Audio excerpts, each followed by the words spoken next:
بسم اللہ الرحمن الرحیم۔ حضرت ابو الحسن حمدانی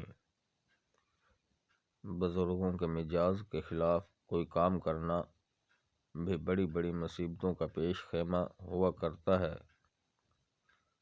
چنانچہ حضرت خواجہ ابو الحسن حمدانی کا واقعہ ہے کہ یہ ایک مرتبہ حضرت خواجہ جعفر خالدی علیہ رحمہ کی زیارت کو گئے اور گھر میں یہ کہہ کر گئے تھے کہ میرے لیے تنور میں مرغی بھون کر تیار رکھی جائے۔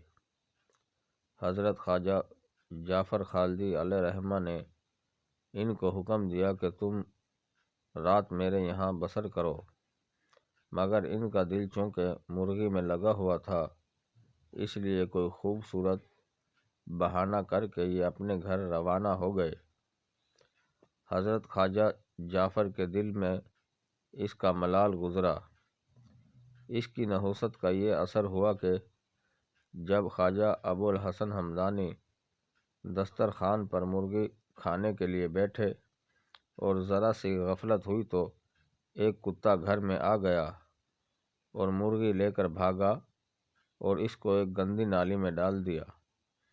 حضرت خواجہ ابو الحسن حمدانی جب صبح کو حضرت خواجہ جعفر خالدی کی خدمت میں حاضر ہوئے تو آپ نے ان کو دیکھتے ہی فرمایا کہ جو شخص مشائخ کی قلبی خواہش کا احترام نہیں کرتا، اس پر اسی طرح ایک کتا مسلط کر دیا جاتا ہے جو اس کو ایذا دیتا ہے۔